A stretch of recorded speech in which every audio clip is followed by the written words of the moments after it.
எல்லாருக்கும் வணக்கம். சமீப காலமாக என்கிட்ட இந்த மது குடிக்கிறாங்க இல்லையா, அதுலேருந்து விடுபடணும் அப்படின்னு சுயமாக விரும்பி ட்ரீட்மெண்ட்டுக்கு வர்றாங்க. உண்மையிலே அதை சுயமாக விரும்பி வந்தால் மட்டும்தான் ரிசல்ட்ஸ் நல்லா இருக்கும். நான் அவங்கள பாராட்டணும், வரவேற்கிறேன்னு வைங்களேன். அவங்கள்ட்ட ஒரு சில மாற்றத்தை நான் பார்க்குறேன். அதை கண்டிப்பாக உங்களோட நான் சொல்ல நினைக்கிறேங்க.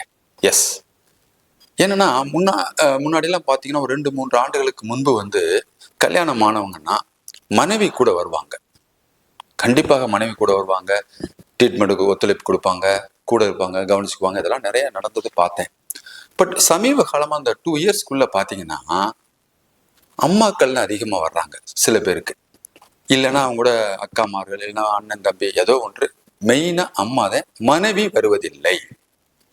இப்போ என்னடான்னு யோசிச்சு நான் கேட்குறேன், ஏங்க மனைவி வரலையா அப்படின்னு கேட்குற பொழுது அதில் பெரும்பாலானவருடைய பதில் என்னவாக இருக்குன்னு சொன்னால், மனைவி கோஸ்ட் போயிட்டாங்க, இப்போதான் டாக்டர் போனாங்க, போன மாதம் தான் போச்சு, ஒரு 10 நாளுக்கு முன்னாடி தான் போச்சு, அவள் அம்மா வீட்டுக்கு போயிடுச்சு, சில நேரங்களில் இனிமேல் திரும்பி வராது மனைவி, நிரந்தரமாக போயிட்டாங்க டாக்டர், முடிச்சுட்டு போயிட்டாங்க டாக்டர், இல்லைன்னா டைவர்ஸ் ஆயிடுச்சு.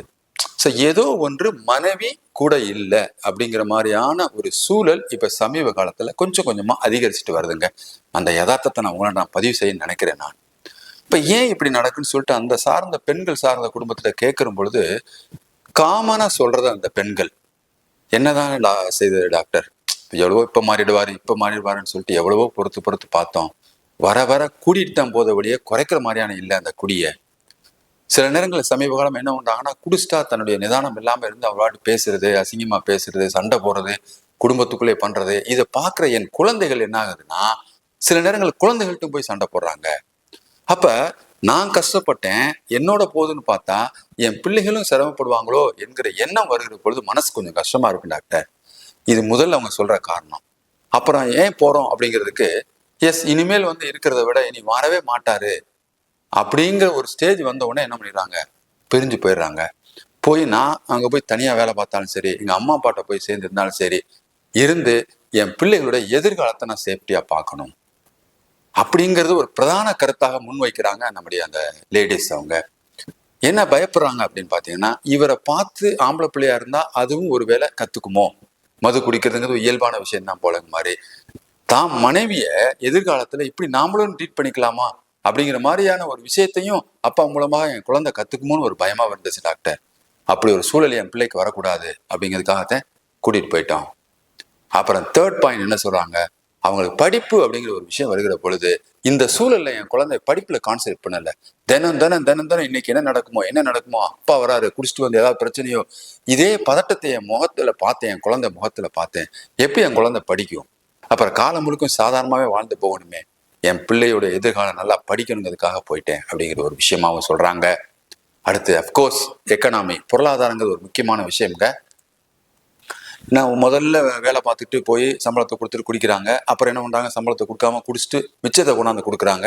அப்புறம் ஒன் ஃபைன் டே என்ன ஆகுதுன்னா, சம்பளமே சரியாக கொடுக்கறது இல்லை, கிடைச்சதெல்லாம் குடிக்கிறதுக்கு பழகுறாங்க.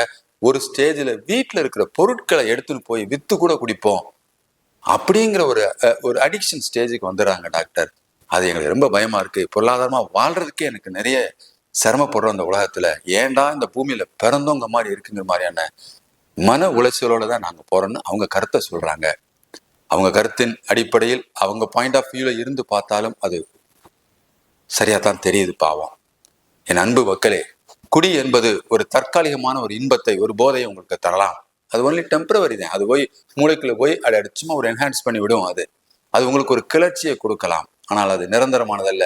நாளடைவில் என்ன ஆகும்னா, அது போய் உங்களுடைய மூளையை போய் ஆக்கிரமிச்சு அடிக்ஷன் ஸ்டேஜ் போகும்போது டேக் ஓவர் பண்ணிக்கிறது. அது இல்லாம நீங்க இருக்க முடியாதுங்கிற ஸ்டேஜ் போகும்போது அது உடல்நிலையை பாதிக்கும், மனநிலையை பாதிக்கும், குடும்ப நிலையை பாதிக்கிறது, சமூக நிலையை பாதிக்கிறது, நம்முடைய குழந்தைகள் குடும்பம் எல்லாம் ஒரு சிஸ்டத்தையே கொலாப்ஸ் பண்ணுதுங்க. அது எதுக்குங்க நம்ம வாழ்க்கைங்க பிறப்புங்கிறது ஒரே பிறப்பு தான். கணவன் மனைவி குழந்தைங்கிறதெல்லாம் ஒரு ஃபேமிலி சிஸ்டம். அப்படியே ஒரு 80 வயசு வரைக்கும் மனைவி ஒரு 75-80 வயசு சேர்ந்து வாழ்ந்தோம், பிள்ளைய பத்து அதுக வளர்த்து அதுக கல்யாணம் பண்ணி பேரம்பேத்திகளை பார்த்து, இதாங்க ஒரு system. You enjoy the system. ஆனால் இந்த மது அந்த சிஸ்டத்தையே கொலாப்ஸ் பண்ணுதே. பலரை பார்க்குறோம். என் அன்பு மக்களே, குடிக்காக குடும்பத்தை இழந்துட வேணாம். தயவுசெய்து ஒரு வேண்டுகோளாக கேட்குறேன், குடிக்காக குடும்பத்தை இழந்துட வேணாம்.